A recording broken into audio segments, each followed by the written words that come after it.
Audio Jungle। Hello साथियों, नमस्कार।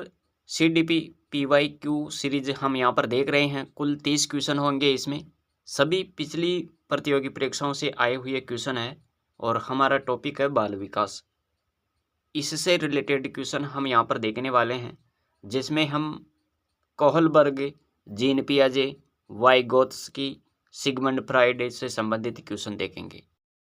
इसी के साथ हम दोस्तों यहाँ पर मनोविश्लेषणात्मक सिद्धांत के बारे में पढ़ेंगे, मनोलैंगिक विकास सिद्धांत के बारे में जानेंगे, नैतिक विकास सिद्धांत कोहलबर्ग का, इसके बारे में भी हम यहाँ पर देखने वाले हैं और साथ में विकास की अवस्थाओं के बारे में पढ़ेंगे।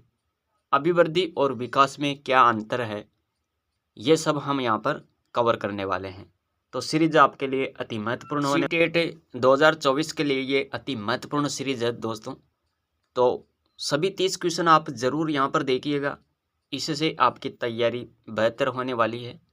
एक रिवीजन होगा आपका। इस सीरीज को रीट वाले भी देख सकते हैं, रीट लेवल 1 और 2। तो शुरू करते हैं, देखते हैं आज का पहला क्वेश्चन क्या है। पहला क्वेश्चन है, आनुवांशिकता से क्या तात्पर्य होता है। आनुवांशिकता से क्या तात्पर्य होता है। विकल्प देखो यहाँ पर, शुक्राणु तथा अंडाणु, गुणसूत्र तथा जीन्स, सूत्री विभाजन एवं अर्धसूत्रण या DNA RNA। तो आनुवांशिकता से क्या तात्पर्य है, यहाँ पर आप याद रखेंगे।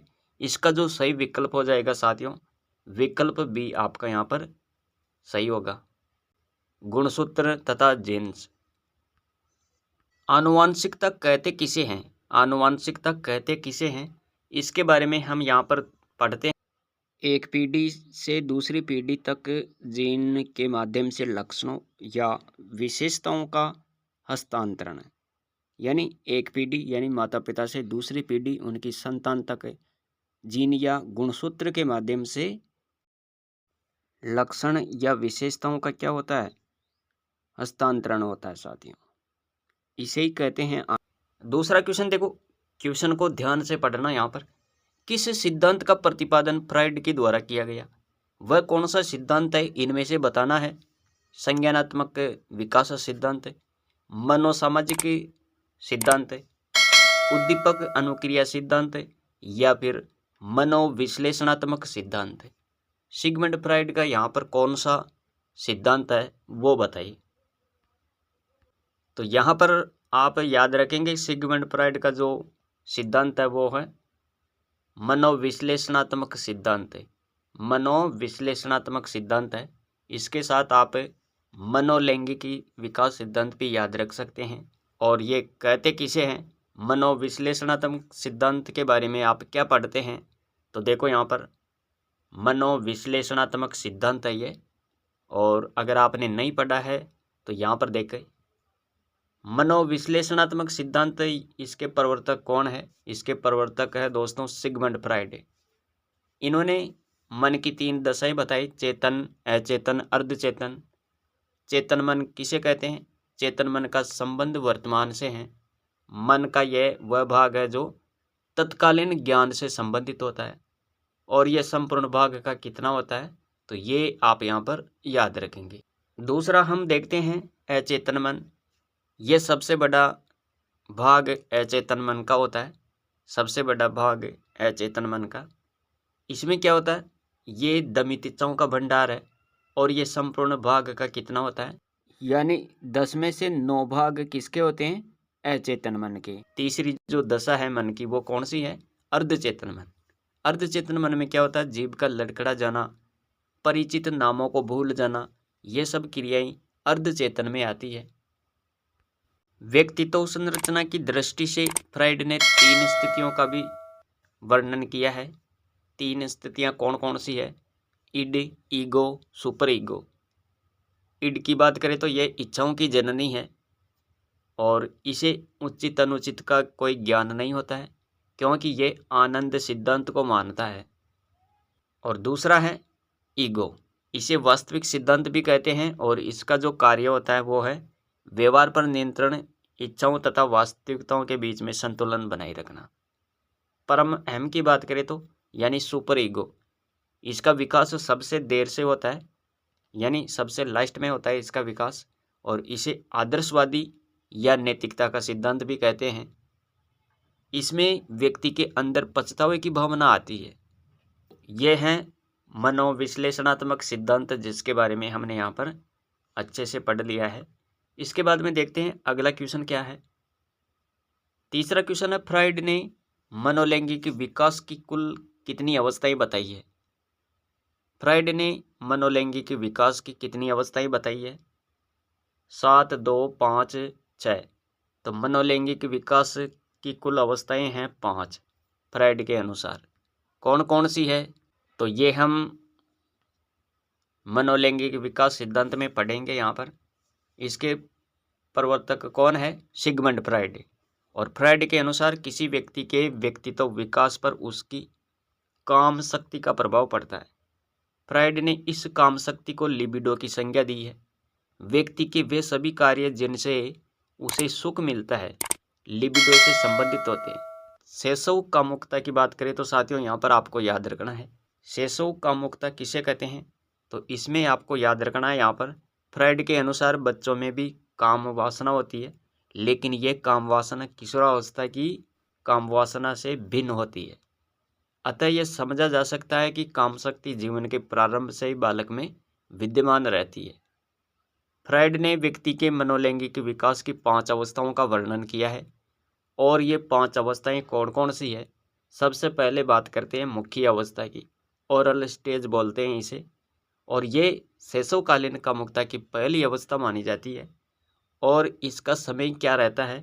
इसका समय याद रखें 1 वर्ष तक चलने वाली ये अवस्था है। और साथियों इसमें आपको याद रखना है, इस अवस्था में कामुकता का जो मुख्य केंद्र होता है तो वो क्या होता है? मुख क्षेत्र होता है। दूसरी अवस्था है गुदीय अवस्था, एनल स्टेज, और ये जीवन के अगले 2 वर्षों तक चलने वाली अवस्था है। बालक की काम शक्ति इसमें मुख से हटकर गुदा क्षेत्र में केंद्रित हो जाती है। तीसरी अवस्था के बारे में आप पढ़ते हैं यहाँ पर, लैंगिक अवस्था। मनोलैंगिक विकास की ये तीसरी अवस्था जो लिंग प्रदान अवस्था होती है, ये 3 से 6 वर्ष की होती है दोस्तों, ये आपको यहाँ पर याद रखना है। और इसमें आपको याद रखना, ये 3 से 6 वर्ष तक होती है। काम शक्ति का केंद्र बिंदु जननेंद्रियां होता है साथियों, जननेंद्रियां। और फ्राइड के मतानुसार इस अवस्था में बालक में ओडिपस ग्रंथि विकसित हो जाती है, वह माँ के प्रति प्रेम प्रदर्शित करता है, जबकि बालिका में इलेक्ट्रा ग्रंथि विकसित होती है और वह पिता के प्रति प्रेम प्रदर्शित करती है।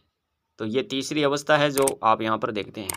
इसके बाद में चौथी अवस्था है जो अदृश्य अवस्था कहलाती है, और इसके बारे में आपको याद रखना है यहाँ पर, ये 6 से 12 वर्षों के बीच ऐसी अवस्था आती है जिसमें काम शक्ति क्या हो जाती है? अदृश्य हो जाती है, और ये शरीर के किसी भी भाग में केंद्रित नहीं होती है। तो ये आपको यहाँ पर याद रखना है। 5वीं अवस्था के बारे में आप यहाँ पर पढ़ते हैं जननेंद्रिय अवस्था, और ये अंतिम अवस्था मानी जाती है। अंतिम अवस्था, काम शक्ति जननेंद्रियों में ही केंद्रित रहती है, और इसका उपयोग वह विपरीत लिंग एवं संतानोत्पत्ति के लिए। तो साथियों ये था मनोलैंगिक विकास सिद्धांत, जिसके बारे में आपने यहाँ पर अच्छे तरीके से पढ़ लिया है। अब आगे बात करते हैं, चौथा क्वेश्चन क्या है? उलझन की अवस्था किस अवस्था को कहा जाता है? उलझन की अवस्था किसे कहते हैं? उलझन की अवस्था विकास की वह कौन सी अवस्था है जिसे उलझन की अवस्था कहते हैं? पूर्व किशोरावस्था, उत्तर किशोरावस्था, शैशवावस्था या फिर बाल्यावस्था? तो उलझन की अवस्था के नाम से कौन सी अवस्था जानी जाती है? यहाँ पर विकल्प आपका यहाँ पर ए सही होगा साथियों, पूर्व किशोरावस्था। पूर्व किशोरावस्था को ही क्या बोलते हैं? उलझन की अवस्था बोलते हैं। यहाँ पर हम विकास की सभी अवस्थाओं की बात करते हैं। सबसे पहले गर्भावस्था के बारे में, यह गर्भधारण से जन्म तक मानी जाती है गर्भावस्था, और ये 3 चरणों में होती है। पहला चरण है बीजावस्था, डिंबावस्था, रोपणावस्था। ये 0 से 2 सप्ताह तक चलती है। फिर इसके बाद में दूसरा जो चरण है वो है भ्रूणावस्था, पिंडावस्था और ये 2 सप्ताह से दूसरे माह तक चलती है, यानी दूसरे माह के अंत तक। इस अवस्था में क्या होता है? इस अवस्था में 3 परतों के द्वारा बालक के शरीर का निर्माण होता है। और तीसरा चरण आप यहाँ पर देखते हैं, गर्भस्थ शिशु की अवस्था, और ये 2 माह से 9 माह तक चलती है। तो यहाँ पर आपको ये याद रखना है गर्भावस्था के बारे में। इसके बाद में बात करते हैं शैशवावस्था की, और ये जन्म से 5 वर्ष तक चलती है शैशवावस्था, और इसे क्या बोलते हैं? शिशु अवस्था भी कहते हैं। भावी जीवन की ये आधारशिला है। इसे खिलौनों की अवस्था भी कहेंगे। इसमें नैतिकता, सामाजिक भावना का अभाव पाया जाता है। इस अवस्था को सीखने का आदर्श काल भी कहते हैं। सीखने का आदर्श काल। बाल्यावस्था की बात करें तो ये 6 से 12 वर्ष तक चलती है बाल्यावस्था। काल एवं ब्रुस ने बाल्यावस्था को क्या बोला? तो इन्होंने बाल्यावस्था को जीवन का अनोखा काल कहा। रोस ने क्या कहा? रोस ने इसे छद्म या मिथ्या परिपक्वता का काल कहा। समलिंगीय मित्रता और समभावना, नैतिकता गुणों का विकास इसमें होता है। नेता बनने की इच्छा भी इसी में होती है। भाषा का विकास तीव्र गति से होता है, और इसे कहते हैं गंदी आयु। समूह दल टोली की आयु है ये। और बाल्यावस्था में बालक में सबसे कम कामुकता पाई जाती है। संग्रह करने की प्रवृत्ति होती है और संचय करने की प्रवृत्ति। यहाँ पर याद रखेंगे, रचनात्मक कार्यों में आनंद अर्थात सृजनशीलता के गुण पाए जाती हैं इसमें। तो यह है बाल्यावस्था। इसके बाद में बात करते हैं किशोरावस्था की। किशोरावस्था में आपको याद रखना है, ये 12 से 18 वर्ष तक चलती है। और स्टेनले हॉल के बारे में आपको याद रखना है, इसे माना जाता है किशोरावस्था का जनक। बाल्यावस्था और युवावस्था के मध्य का काल किशोरावस्था कहलाती है। यहाँ पर किशोरावस्था को हम 2 भागों में देखते हैं। पहली है पूर्व किशोरावस्था या तरुणावस्था, और ये अवस्था लड़कियों में 11 से 13 वर्ष और लड़कों में 12 से 14 वर्ष तक होती है। इसे कहते हैं तूफान उलझन की अवस्था, जो अभी हमने क्वेश्चन में पढ़ा था। पूर्व किशोरावस्था को क्या बोलते हैं? तूफान उलझन की अवस्था कहते हैं। और उत्तर किशोरावस्था ये 13 से 19 वर्ष तक चलती है। इसके बाद में लास्ट में आ जाता है प्रौढ़ावस्था, जो कि 19 के बाद होती है। तो साथियों, हमने यहाँ पर विकास के बारे में पढ़ लिया, विकास की अवस्थाओं के बारे में। अगला क्वेश्चन देखते हैं। क्वेश्चन क्या है? वह अवधि जो वयस्कता के संक्रमण की पहल करती है उसे क्या कहते हैं?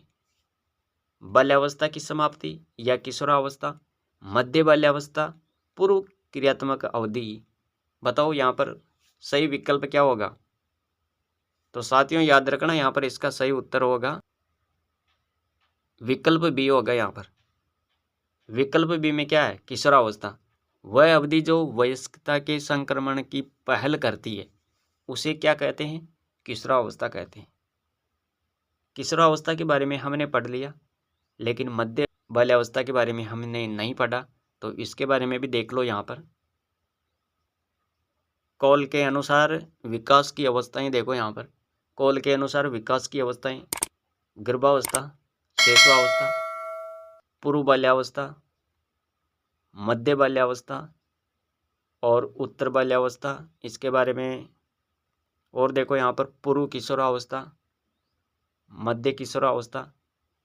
मध्य किशोरावस्था ये बालक में 16 से 18 वर्ष और बालिका में 14 से 17 वर्ष तक चलती है। उत्तर किशोरावस्था, तो ये इस प्रकार आप यहाँ पर याद रख सकते हैं। ये कॉल के अनुसार विकास की अवस्थाएं हैं। आगे बात करते हैं। अगला क्वेश्चन देखो, 6 नंबर का क्वेश्चन है। निम्नलिखित में से कौन सा कथन विकास और अधिगम के बीच के संबंध को सही प्रकार से सूचित करता है? यहाँ पर देखो विकल्प: विकास एवं अधिगम अंतर संबंधित और अंतर निर्भर होते हैं। विकास एवं अधिगम संबंधित नहीं है। अधिगम विकास का ध्यान किए बिना घटित होता है, यानी अधिगम विकास का ध्यान किए बिना घटित होता है। अधिगम की दर विकास की दर से काफ़ी अधिक होती है। तो यहाँ पर आपका सही विकल्प क्या हो जाएगा? कौन सा कथन विकास और अधिगम के बीच के संबंध को सही प्रकार से सूचित करता है? विकल्प ए आपका यहाँ पर सही होगा। विकास एवं अधिगम अंतर संबंधित और अंतर निर्भर होते हैं। तो विकल्प ए आपका यहाँ पर सही होगा। प्रगतिशील शिक्षा में बच्चों को किस प्रकार से देखा जाता है? प्रगतिशील शिक्षा में बच्चों को किस प्रकार से देखा जाता है? खाली स्लेटों के रूप में, छोटे वयस्कों के रूप में, निष्क्रिय अनुकारकों के रूप में, सक्रिय अन्वेषकों के रूप में। प्रगतिशील शिक्षा में बच्चों को किस प्रकार से देखा जाएगा? यहाँ पर आपका सही विकल्प क्या होगा? तो साथियों यहाँ पर आप याद रखेंगे, इसका जो सही विकल्प है, विकल्प डी सही होगा। यहाँ पर सक्रिय अन्वेषकों के रूप में प्रगतिशील शिक्षा में बच्चों को देखा जाएगा। 8वां क्वेश्चन देखो, इनमें से कौन सा सिद्धांत विकास से संबंधित नहीं है? जो विकास से संबंधित नहीं है वो बताना है। तो यहाँ पर आपका सही विकल्प क्या होगा? विकास एक सतत प्रक्रिया है। क्या यह सही है? विकास अंतःक्रिया का परिणाम है। विकास के विभिन्न पक्ष एक दूसरे पर निर्भर नहीं करते। विकास सामान्य से विशिष्ट की ओर अग्रसर होता है। तो विकास के बारे में यहाँ पर जो नहीं बताया गया है उसका आपको यहाँ पर चयन करना है। विकास से संबंधित जो नहीं है, तो यहाँ पर गलत विकल्प क्या है? विकास के विभिन्न पक्ष एक दूसरे पर निर्भर नहीं करते हैं। विकल्प आपका यहाँ पर सी सही होगा दोस्तों। ये विकास की तरफ इंगित नहीं करता है, ये विकास से संबंधित नहीं है। विकास एक सतत प्रक्रिया है, बिल्कुल सही है। विकास अंतःक्रिया का परिणाम है और विकास सामान्य से विशिष्ट की ओर अग्रसर होता है। बिल्कुल तीनों बातें सही है यहाँ पर, लेकिन विकल्प सी जो है ये बिल्कुल गलत है। ये विकास से संबंधित नहीं है। विकल्प सी आपका यहाँ पर सही होगा। अब यहाँ पर देखो, अभिवृद्धि और विकास के बारे में देखते हैं। अभिवृद्धि और विकास में क्या अंतर है? अभिवृद्धि और विकास, वृद्धि या विकास में क्या अंतर है? यहाँ पर देखो, जहाँ पर हम अभिवृद्धि की बात करते हैं तो इसका स्वरूप कैसा होता है? इसका स्वरूप बाह्य स्वरूप होता है साथियों। और विकास में आंतरिक होता है, यह आंतरिक होता है। अभिवृद्धि कुछ समय बाद रुक जाती है, जबकि विकास जीवन पर्यंत चलता रहता है। अभिवृद्धि शब्द का प्रयोग संकुचित अर्थ में होता है और विकास शब्द का प्रयोग व्यापक अर्थ में होता है। इसका कोई निश्चित कर्म नहीं होता। किसका? अभिवृद्धि का। जबकि यहाँ पर पढ़ते हैं हम विकास के बारे में, इसमें निश्चित कर्म होता है। अभिवृद्धि में इसकी कोई निश्चित दिशा नहीं होती और विकास की निश्चित दिशा होती है। अभिवृद्धि का कोई लक्ष्य नहीं होता, जबकि यहाँ पर विकास के बारे में आप पढ़ते हैं कि इसका कोई न कोई लक्ष्य जरूर होता है। अभिवृद्धि को सीधे मापा जा सकता है और विकास का सीधा मापन संभव नहीं है। अभिवृद्धि के बारे में आप देखते हैं, इसके परिवर्तन जो होते हैं वो क्या कहलाते हैं? अभिवृद्धि के परिवर्तन रचनात्मक कहलाते हैं। विकास के परिवर्तन रचनात्मक व विनाशात्मक परिवर्तन कहलाते हैं। इसके बारे में आप ये भी याद रखेंगे, यहाँ पर अभिवृद्धि के परिवर्तन विवृद्धि सूचक होते हैं और विकास के परिवर्तन विवृद्धि और ह्रास सूचक होते हैं। अभिवृद्धि का संबंध केवल आकार बढ़ने से होता है, जबकि विकास का संबंध सभी परिवर्तनों से है। तो अभिवृद्धि और विकास के अंतर को हम यहाँ पर देख पाए हैं। 9वां क्वेश्चन देखो, यहाँ पर लेव वाइगोत्स्की के अनुसार आधारभूत मानसिक क्षमता को मुख्य रूप से किसके द्वारा उच्चतर संज्ञानात्मक प्रक्रियाओं में बदला जाता है? अनुकूलन एवं संगठन, पुरस्कार एवं दंड, सामाजिक पारस्परिक क्रिया, उद्दीपक अनुक्रिया संबंध। तो लेव वाइगोत्स्की के अनुसार आधारभूत मानसिक क्षमता को मुख्य रूप से किसके द्वारा उच्चतर संज्ञानात्मक प्रक्रियाओं में बदला जाता है? विकल्प आपका यहाँ पर क्या सही होगा? तो विकल्प सी सही होगा। यहाँ पर लेव वाइगोत्स्की के अनुसार विकल्प सी, सामाजिक पारस्परिक क्रिया। सामाजिक पारस्परिक क्रिया 10वां क्वेश्चन है, शरीर के केंद्रीय भाग से परिधियों की ओर का विकास दर्शाता है। शरीर के केंद्रीय भाग से परिधियों की ओर का विकास किसको दर्शाता है? किस सिद्धांत की तरफ इशारा करता है ये? विकेंद्रीकृत विकास के सिद्धांतों को, या मध्यबाह्य विकास के सिद्धांत को, सोपानीय विकास के सिद्धांतों को, विकिरणीय विकास के सिद्धांत को?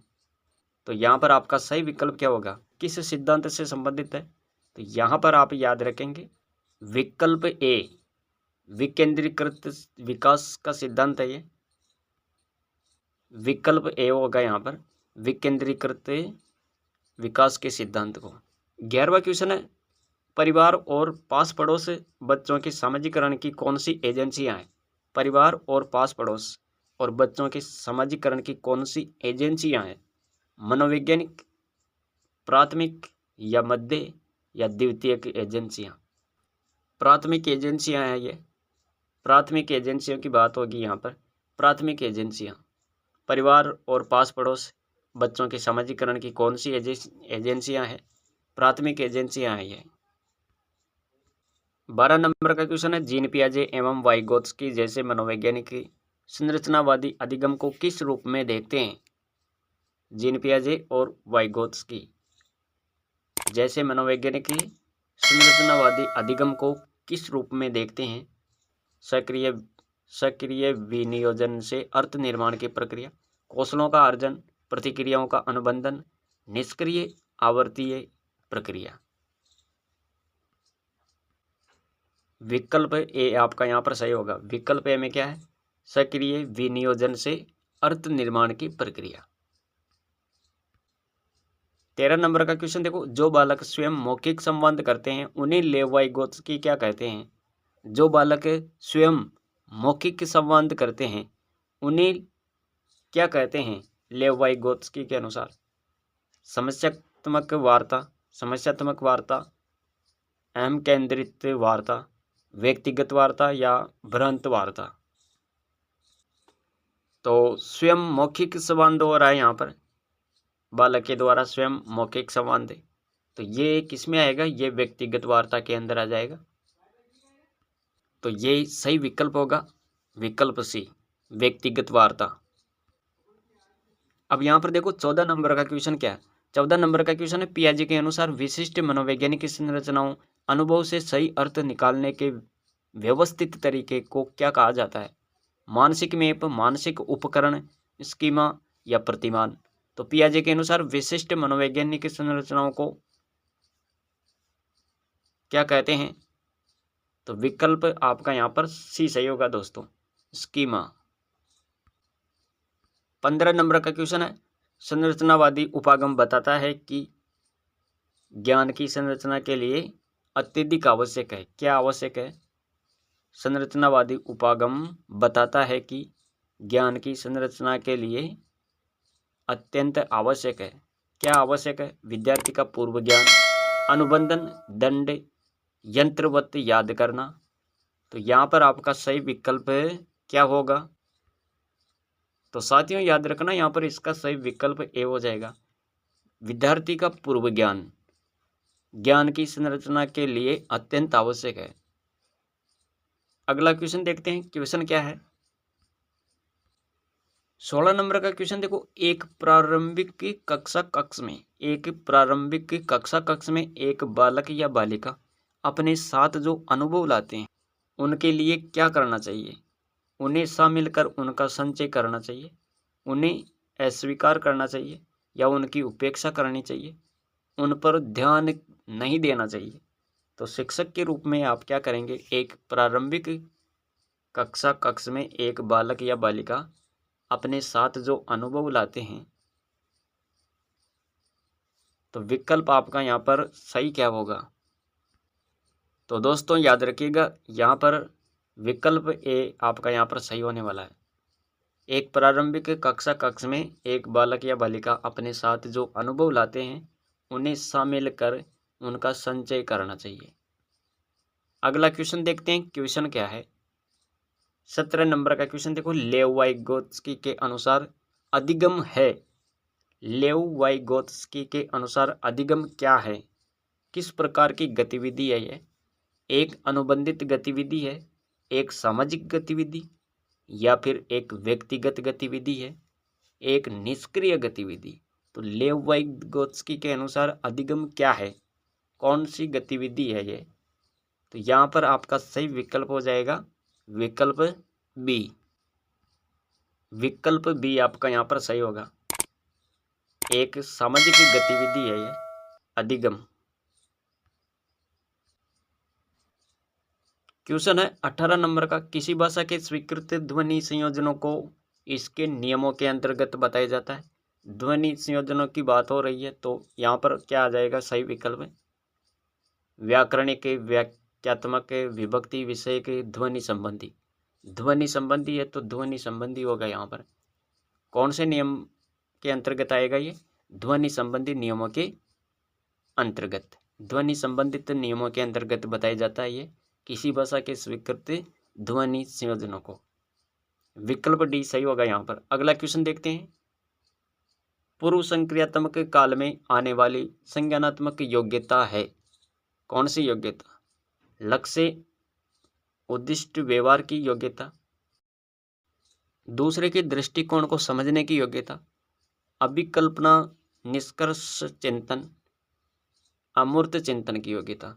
पूर्व संक्रियात्मक काल में आने वाली संज्ञानात्मक योग्यता। विकल्प बी सही होगा यहाँ पर। दूसरे के दृष्टिकोण को समझने की योग्यता। 20 नंबर का क्वेश्चन देखते हैं। क्वेश्चन है समाजीकरण के गौण वाहक हो सकते हैं। समाजीकरण के गौण वाहक क्या हो सकते हैं यहाँ पर? विद्यालय, पास पड़ोस, विद्यालय या निकटतम परिवार के सदस्य, विद्यालय और निकटतम परिवार के सदस्य, परिवार, रिश्तेदार, परिवार या पास पड़ोस। तो समाजीकरण के गौण वाहक क्या हो सकते हैं? विकल्प ए सही होगा यहाँ पर। विद्यालय आ गया और पास पड़ोस, लेकिन यहाँ तो आस पड़ोस लिखा हुआ है, कोई दिक्कत नहीं। पास पड़ोस कहो चाहे आस पड़ोस कहो, एक ही बात है। विकल्प ए आपका यहाँ पर सही होगा।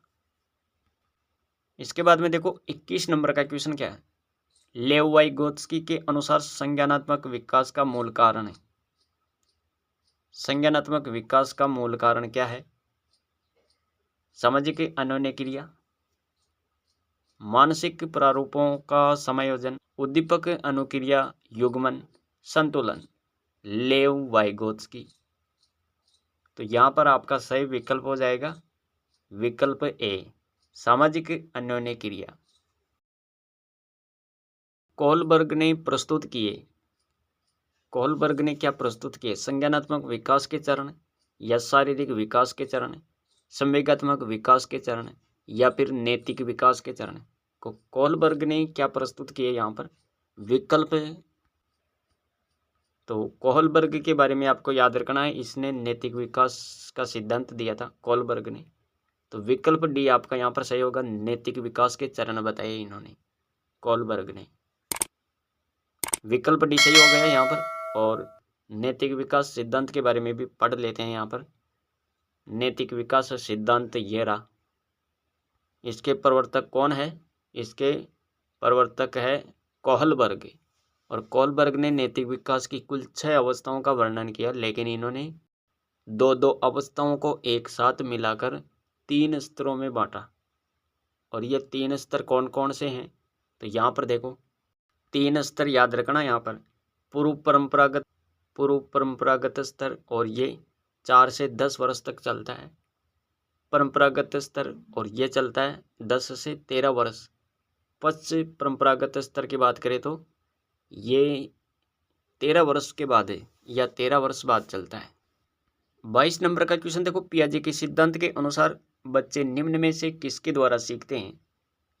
सही प्रकार से ध्यान लगाकर जानकारी को याद करना, उपयुक्त पुरस्कार दिए जाने पर अपने व्यवहार में परिवर्तन करना, समाज के अधिगम योग्य सदस्यों के द्वारा उपलब्ध कराए गए सहारे के आधार पर, या अनुकूलन की प्रक्रियाएं। तो यहाँ पर आपको याद रखना है, इसका जो सही विकल्प हो जाएगा क्या होगा? पियाजे के सिद्धांत के अनुसार बच्चे निम्न में से किसके द्वारा सीखते हैं? विकल्प आपका यहाँ पर विकल्प डी सही होगा, अनुकूलन की प्रक्रियाएं। यानी जीन पियाजे के अनुसार बच्चे अनुकूलन के द्वारा सीखते हैं, अनुकूलन की प्रक्रिया द्वारा अनुकरण करके सीखते हैं। विकल्प डी आपका यहाँ पर सही होगा साथियों। और नैतिक विकास सिद्धांत और संज्ञानात्मक विकास सिद्धांत के प्रवर्तक कौन है? जीन पियाजे। 23 नंबर का क्वेश्चन देखो, जीन पियाजे के अनुसार अनुकूलन द्वारा होता है, क्या होता है? आत्मसातकरण। जीन पियाजे के अनुसार अनुकूलन किसके द्वारा होता है? आत्मसातकरण, व्यवस्थापन, अनुभव, आत्मसातकरण तथा व्यवस्थापन। तो ये दोनों चीजें आ गई यहाँ पर। विकल्प डी आपका यहाँ पर सही होगा, आत्मसातकरण तथा व्यवस्थापन। क्वेश्चन है यहाँ पर 24 नंबर का, बच्चों को सांस्कृतिक रूप से प्रासंगिक ज्ञान की आवश्यकता होती है। ये तथ्य निम्नलिखित में से किस व्यक्ति से संबंधित है? तो यहाँ पर आप बताएंगे इसका सही विकल्प क्या होगा? Charles Darwin, B.F. Skinner, Urie Bronfenbrenner, Lev Vygotsky. तो बच्चों को सांस्कृतिक रूप से प्रासंगिक ज्ञान की आवश्यकता होती है। यह तथ्य निम्नलिखित में से किस व्यक्ति से संबंधित है? विकल्प आपका यहाँ पर क्या सही होगा? विकल्प डी, लेव वाइगोत्स्की होगा यहाँ पर, विकल्प डी। 25 नंबर का क्वेश्चन देखो, कक्षा 4 का एक बच्चा सदैव चिंतित और कुंठित रहता है। आप एक अच्छे शिक्षक के रूप में क्या करेंगे? कक्षा 4 का एक बच्चा है जो सदैव चिंतित और कुंठित रहता है, तो आप एक अच्छे शिक्षक होने के नाते क्या करेंगे? उसके अभिभावक से शिकायत करेंगे, मनोचिकित्सक के पास ले जाएंगे, स्वयं परामर्शदाता की भूमिका का निर्वाह करेंगे, उसे उसके भाग्य पर छोड़ देंगे। तो कक्षा 4 का बच्चा सदैव चिंतित और कुंठित रहता है, इसके लिए आप क्या करेंगे?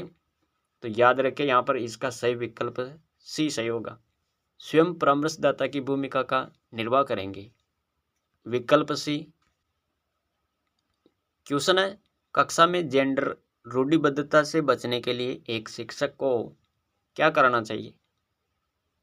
लड़कों को जोखिम उठाने, निर्भीक बनने के लिए प्रोत्साहित करना चाहिए, लड़के लड़कियों के साथ अपारंपरिक भूमिकाओं में रखना चाहिए, अच्छी लड़की या अच्छा लड़का कहकर शिक्षार्थियों के अच्छे कार्य की सराहना करनी चाहिए, या फिर कुश्ती में भाग लेने के लिए लड़कियों को निरुत्साहित करना। यहाँ पर आपका सही विकल्प क्या हो जाएगा? कक्षा में जेंडर रूढ़िबद्धता से बचने के लिए आप क्या करेंगे शिक्षक के रूप में? यहाँ पर इसका सही विकल्प होगा साथियों, विकल्प बी, लड़के और लड़कियों के साथ अपारंपरिक भूमिकाओं में रखना। 27 नंबर का क्वेश्चन देखो, नर्सरी कक्षा से शुरुआत करने के लिए कौन सी विषय वस्तु सबसे अच्छी है? मेरा परिवार, मेरा प्रिय मित्र, मेरा पड़ोस, मेरा विद्यालय। तो नर्सरी कक्षा से शुरुआत करने के लिए कौन सी विषय वस्तु सबसे अच्छी है? यहाँ पर आप याद रखेंगे नर्सरी कक्षा और विषय वस्तु। तो विकल्प आपका यहाँ पर क्या सही होगा? विकल्प ए सही होगा यहाँ पर, विकल्प ए, मेरा परिवार। 28 नंबर का क्वेश्चन देखते हैं, विकास शुरू होता है, विकास कहाँ से शुरू होता है? उत्तर बाल्यावस्था से, प्रसव पूर्व अवस्था से, शैशवावस्था से, पूर्व बाल्यावस्था से। तो यहाँ पर देखो उत्तर बाल्यावस्था ये नहीं होगा, शैशवावस्था भी नहीं होगा, यहाँ पर पूर्व बाल्यावस्था भी नहीं होगा, यहाँ पर विकल्प बी सही होगा, प्रसव पूर्व अवस्था से। विकास कहाँ से शुरू हो जाता है? तो प्रसव पूर्व अवस्था से, विकल्प बी आपका यहाँ पर सही होगा।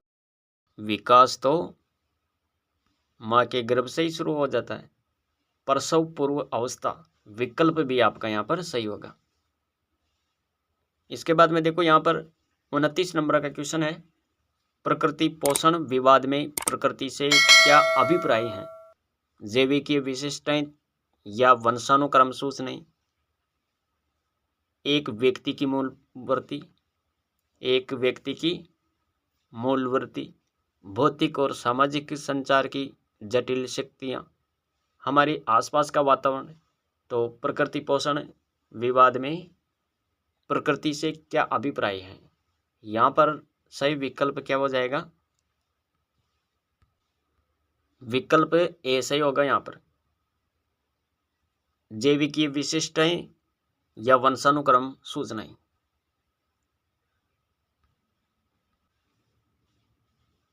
इसके बाद में देखो आज की सीरीज का लास्ट क्वेश्चन, और क्वेश्चन क्या है?